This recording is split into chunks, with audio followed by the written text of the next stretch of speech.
Hey guys, this is Peter the Warner Brothers Universal and Paramount fan 2002 here, and today's review will be the 1997 Comedy Central series, and that one is South Park. The show started airing in 1997. Since its first episode, the show was originally and currently airing on Comedy Central, originally aired on MTV, MTV2, Sky 1, Channel 4, 5 Star, in the United Kingdom, 10 Beach, 10 Shake, currently known as Nickelodeon in Australia, and currently streaming on Hulu, Max, formerly known as HBO Max and Discovery Plus, and Paramount Plus. The show involves 4 boys named Stan Marsh, Kyle Broflovsky, Eric Cartman, and Kenny McCormick, and their exploits in and around the titular Colorado town. South Park also features many recurring characters. The series became infamous for its profanity and dark, surreal humor that satirizes a large range of subject matter. The show involves 4 boys named Stan Marsh, Kyle Broflovsky, Eric Cartman, and Kenny McCormick, and their exploits in and around the titular Colorado town. South Park also features many recurring characters. The series became infamous for its profanity and dark, surreal humor that satirizes a large range of subject matter. First thing we have is Stanley Marsh. Out of all the boys, he is the most tender out of them. He is very moral and understanding, similarly to Kyle, despite it being more common for the latter doing it. He is also able to sympathize with others. His relationship with his girlfriend, Wendy Testerberger, is adorable. Stanley's alter ego known as Toolshet is very cool. He serves as the straight man and pretty much the most normal character of the show. Like his father Randy, Trey Parker does a great job voicing him. He's also based on his actor too. Stanley's iconic quote, "Oh my god, they killed Kenny." Stanley can be considered the responsible leader of the group. Like the other characters in South Park, he has a cute design. Number 2, Kyle Broflovsky.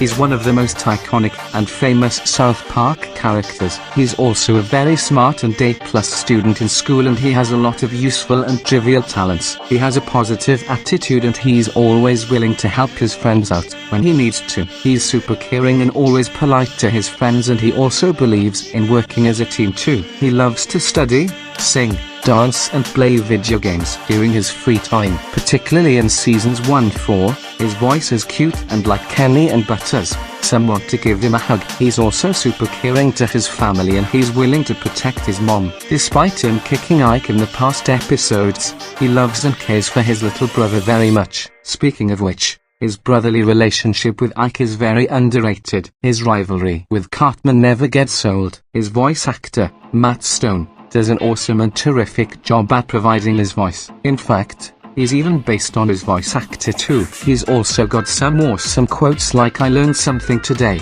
the famous "kick the baby," whenever he's about to kick Ike, and "you bastards," whenever Kenny dies. Like all South Park characters, he's got a cute and unforgettable design. When something goes wrong, Kyle still maintains as a brave and independent young boy who's determined to get the job done. He's true companions with his best friend Stan Marsh, and their friendship is a fan favorite trait. His alter ego, Human Kite, is pretty cool. Despite all the anti-Semitic comments Cartman has made about him, Kyle still manages to put up with them and forgive him. Number 3, Kenny McCormick. He's one of the most iconic characters of South Park. His tendency to constantly die in almost every episode is hilarious in the early seasons. He is immortal, which means he comes back to life in the next episode perfectly. His muffled speech constantly sounds like he's cursing, especially in the intro. His alter ego Mysterion is amazing and can kick ass, even if you mess with his sister. His design is cute like the others. He is loyal to his friends a lot. Even though he is very poor, he is a good brother to his sister as he protects her from any harm. He is very sacrificial, as in the movie, he convinced Satan to break up with Saddam Hussein and wished for everything to go back to normal, and even got sent to heaven for his selfless act. He saved everyone in heaven by playing a PSP game. In addition to protecting his sister, he also knows that he'll be there for her. For example, in The Poor Kid, He turned into his alter ego Mysterian and comforts his sister whenever she's feeling alone. And in the city part of town, he bought Karen a new doll for her and gave it to her, which was nice of him. Unlike Stan and Kyle, he, along with Cartman, were never philanderized during the show's decline throughout season 20 onwards and still kept their original personas during that season. In South Park, post-COVID, he became a scientist and even time-traveled to investigate the origin of COVID, showing how much he cared. Number 5. Randy Marsh. He's a very caring father to Stan and Shelley and a well-meaning husband to Sharon as he has his flaws and wrongdoings. He's shown to learn from his mistakes and shows remorse. His addictions to drugs and tobacco are always funny, especially in season 23, Integrity Farms. Here is many funny moments, especially this scene. Trey Parker does a fantastic job at providing his voice as his dumbfounded tone of voice manages to make Randy very enjoyable as a character. He's a lot more understanding than he appears to be, and although he is stupid for the most part, he is a geologist and has some intelligence. He spawned many hilarious memes, good examples of the "I thought this was America" change, and what seems to be the officer problem memes. Even when Randy is doing something that's idiotic or ridiculous, it'll still come off as hilarious, much like Homer Simpson, Peter Griffin, Cleveland Brown, in his spin-off series, and Stan Smith. His moments with Towley are priceless. Number 6. Butters Stotch. He's a kind-hearted, imaginative, naive, optimistic, and soft-spoken kid who always sees the positive look on the outside. His positive and innocent nature, unlike the other boys, makes him likable. His butt monkey status that characterizes his bad luck and the abuse he receives from his friends and family makes him easy to sympathize with. It can lead to some funny moments sometimes. His catchphrases, "Hey, fellas," "Oh hamburgers," "Oh geez." He's extremely loyal to the boys, even if they don't give him that much respect. In fact, he's the only nice person without a single mean bone in his body on the show. His costume Professor Chaos is pretty funny and entertaining. Despite appearing as a naive and gullible person most of the time, he has performed pretty awesome feats, such as becoming a full-on pimp in Butters' Bottom Bitch, becoming a Mexican leader in The Last of the Mohicans, sinking an entire ocean boat with a single swing of a golf ball in Going Native, and burning the entire school, as mentioned in Gluten-Free Bowler, and even ran off in a laughing fit, flipping off everyone he saw. He serves as the show's moral compass and almost always delivers the episode's Aesop several times. He may be an eccentric fellow, but he is not afraid to unleash his dark side if pushed around. Examples of how he was shown to stand up for himself at certain times. Examples include standing up to his parents on occasion, flatulating on Cartman and flipping him off, telling him "F.K. you Eric" in Christian Rock Hard, and beating the crap out of Dr. Oz in Butterballs. Just like most of the other characters, his design is cute. In fact, he might be the cutest character on the whole show. Just like Kyle and Kenny, Matt Stone does an amazing job voicing him. Number 7. Jimmy Varma. He is fan-favorite supporting character. His stuttering lines are funny. He is moral and knows how to be a friend. He is generally well-liked and nice, always looking after his friends. He likes to perform stand-up comedy and also likes to sing. He is generally popular and successful at school. His cripple fight against his best friend Timmy was hilarious and epic. His iconic quote, "Wow, what a great audience." Trey Parker does a fantastic job at voicing the character. Number 8. Wendy Testerberger. Her relationship with Stan Marsh is rather cute. She is a kind, intelligent, mature, and outspoken person who acts as a voice of reason. She always helps the boys out if they need help. She even helped out Stan with his hoarding problem in Inception. She is politically aware. Much like other South Park characters, the design is pretty cute. She was well voiced by the late Mary Kay Bergman, and Eliza Schneider and April Stewart does an even better job taking over the role. Her alter ego, called Girl in South Park,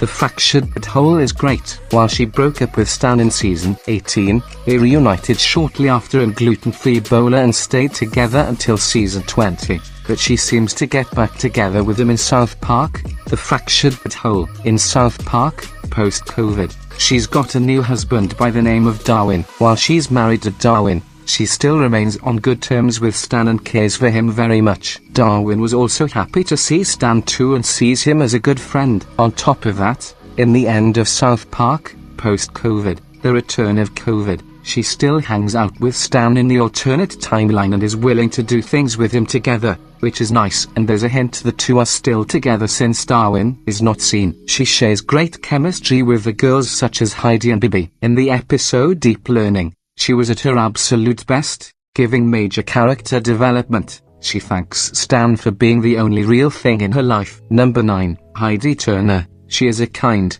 intelligent, mature, an outspoken person who acts as a voice of reason. She was the only student to ever give Eric Cartman a proper chance, showing how kind she is. Much like other South Park characters, the design is pretty cute. She gets tons of character development throughout the show. Thanks to her, Cartman becomes a good person for a few episodes. She shares great chemistry with the girls such as Wendy and Bibi. Jessica Makinson does a great job voicing her. Her Cartman-like appearance was hilarious. Number 10, Towley. He is full of hilarious moments. Just like Randy, his addictions to drugs and tobacco are always funny, especially in season 23, Integrity Farms. Vernon Chapman does a fantastic job at providing his voice, as his dumbfounded tone of voice manages to make Towley very enjoyable as a character. He's a lot more understanding than he appears to be, and although he is stupid for the most part, he is a weed expert and has some intelligence. He spawned many hilarious memes. A good example is the "That's good shit, you're a towel, don't call me shoeless, you're shoeless, and wanna get high." His moments with Randy are priceless. Depending on your view, his design is rather cute. He seems to know quite a lot about marijuana. Those are the best characters from South Park. Speaking the worst, we have Eric Cartman. He's idiotic and psychopathic to an extreme degree. Even though Cartman was still a good character, he was somewhat out of character from season 20. Since he's shown to be a sensitive, kind person in this season, which isn't his character whatsoever. He tends to be mostly egotistical, mean-spirited, unlikable and spoiled, which gets tedious at times. He was also unlikable in the wacky molestation adventure, as he, Stan, Kyle and the other children become brainwashed after their false accusation of molesting their parents. Cartman became a president for unexplained reasons after the false accusation. He is racist, homophobic, xenophobic, sexist, misogynistic, and ableist, as proven by him calling Token a black hole and using the words FGS, SLT and retard, which gets extremely tedious after a while. Although he normally gets his just desserts, sometimes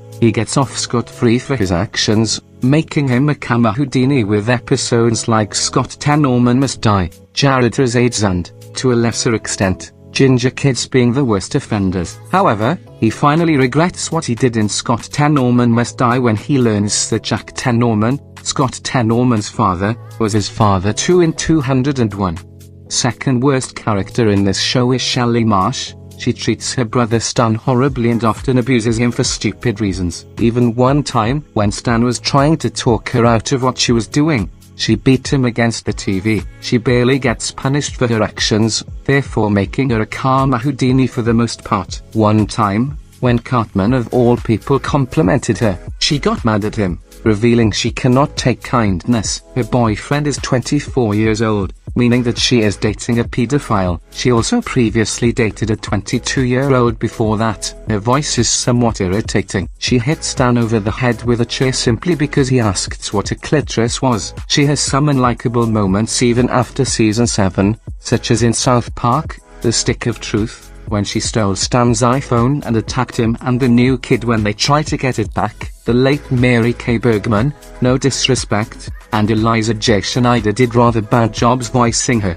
Third worst character in this show are Steven and Linda Stotch. For beginners, their main issue with them is their habit of grounding Butters for no good reason. Notable ones are for apparently making a silly face on his school photo, even though he didn't, and then grounding him again for taking his bag off of his head, even though they let him, in How to Eat with Your Butt, and for misplacing food in their cupboard, in The Ungroundable. They are very bad at parenting and treat Butters like their punching bag and act like they want nothing to do with him. They're both responsible for inflicting serious psychological trauma on Butters. In the Imagination Land trilogy, the first thing that comes to Butters' mind is his father before he turns into a demon. showing how much damage poor Butters has faced. Linda literally wanted to kill Butters by drowning him in her car. They killed a social worker and wanted to feed Butters with her corpse because they thought he was a demon. They falsely thought that Butters had a multi-personality disorder when Butters was just playing around, though they were misled into believing this by Butters' therapist. This led to Butters getting sodomized by the therapist's machine later in the episode. In the episode Jared Has AIDS, Cartman once managed to get them to beat up Butters off-screen thanks to him impersonating Butters. In the episode Margarine, they try to get Butters out of committing suicide by saying that they would not ground him for more than a week. Sure, Butters was faking it, but punishing someone for being suicidal is still a horrible thing to do. In the episode Stupid Spoiled Whore video playset, they become very selfish and greedy. They try to sell Butters to Paris Hilton for $200 million. Showing that they care about money more than him, and when Steven didn't get his money, he grounded Butters for this. Great parenting. When Butters returns home safely after having been kidnapped in Imagination Land, instead of showing relief that their son is alright, they ground him because he was out playing when he was supposed to be helping his mother with chores. Seriously, they were willing to ground Butters just because he was last place on a girl's attractiveness list for all the boys. When Grandma Stotch bullied Butters in Butterballs, they didn't become suspicious about Butters' behavior. They often get away with how they treat Butters, thus making them calmer Howdinies. Steven is the worst out of the two. He sometimes acts like he cares for Butters, but he abuses and grounds him for no good reason. What's even worse is that they delude themselves into thinking they're great parents and think their methods are perfectly normal. In The Death of Eric Cartman, he is known for his quote, "No, you call a doctor, I'll ground him." If they think Butters is some kind of issue and they are still going to punish him for that, it is extremely offensive to people who have these kinds of issues. Steven is also shown to be a hypocrite. In preschool, he was quick to convince his wife that it was neither of their faults that Butters was badly beaten up by a bully on their doorstep, even though it was him who refused to let a frantic Butters back in the house. In Butters' very own episode, Steven causes his entire family almost to fall apart when he decides to cheat on Linda with several gay men at the White Swallow Spa. When Butters catches his father in the act, it results in a chain of events where Linda becomes so unstable that she tries to murder Butters by drowning him in the family car and attempting suicide. In South Park, post-COVID, the return of COVID, it is revealed that not only did they ground Butters in his room for 16 years, they even abandoned him, causing Butters to become insane and become Victor Chaos. While some believe that they were killed at some point after leaving the house, they were both seen at Shady Acres retirement home in the previous episode. This event probably caused Butters to believe that his parents never loved him. When Stan and Kyle address Victor as Butters, Victor claims that they confused him with someone else, calling his younger self a twippy, little loser kid whose parents didn't love him. Overall, they treat Butters the worst. All the boys treat him better than they do. Even Cartman has his kind moments with Butters. Number 4. Sheila Broflovsky. She always gets outraged at anything she finds offensive and rallies up the other parents to take action in order to put a stop to whatever she believes to be a negative influence on children. For example, in the episode Death, she lobbied with the other parents to have Terrence and Philip taken off the network. Though it succeeded, she caused many lives to be lost when she had protesters take part in suicide attacks on the studio and a worse TV show. She's the Sheriff with Suzanne Summers, was put on the air as a replacement. To make things worse, Sheila then rallies with the other parents yet again, effectively making her actions in the episode pointless. Also, in the episode Mr. Hanky, the Christmas Pooh, she was angered at the school nativity play, particularly how Kyle, a Jewish kid, was playing Joseph, and forced the play to adopt a non-offensive theme. However, everyone hated it, ultimately provoking a riot in which she beat up Priest Maxie as he was restrained by Gerald. Her most infamous moments occurred in the film South Park, Bigger, Longer Uncut. She was offended by the influence that Terrence and Philip's antics from their film Asses of Fire had on the children by forming Mothers Against Canada, or MAC, in order to put an end to the children's misbehaviors, but it very quickly became radicalized and instigated a war between Canada and the United States and had Terrence and Phillip sentenced to be executed. She acts very discriminatory and racist against Canadians because she thinks that they are solely responsible for corrupting children with vulgar language and inappropriate media. She is also a very pretentious and delusional hypocrite, as she thinks that murder, torture, and genocide are all acceptable in order to eliminate vulgarity and toilet humor.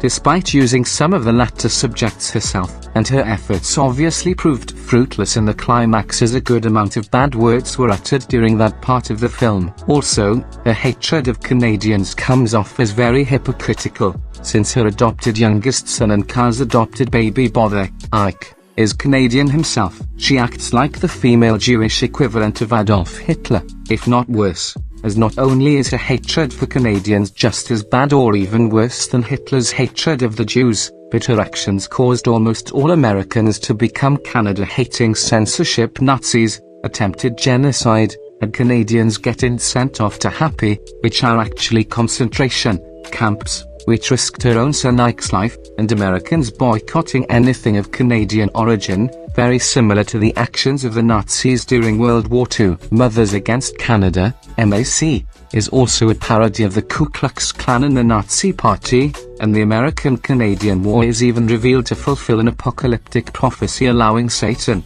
his minions, and his ex-lover Saddam Hussein to take over the world through the deaths of Terrence and Phillip. At the climax of the film, she is still in denial over the horrific events she had caused and being fixated on getting what she believed was right done. She completely ignores Carl's speech about him wanting her just to be his mom and not to harm Terrence and Phillip, and also ignored her fellow American soldiers' feelings towards Kyle's speech. She goes into a maniacal rage and shooting Terrence and Phillip dead, which allows Satan, his minions, and Saddam Hussein to burst out from hell and almost causes the apocalypse. Even worse, she gets barely any comeuppance for any of her actions, making her a karma Houdini. Besides chef-shaming her and Satan telling her that this is her and the world's punishment for killing the innocent, Terrence and Phillip. However, she does show remorse at the end of the movie and apologizes for what she did, and all the casualties and damage are undone. But it doesn't completely redeem her for all the atrocities she caused,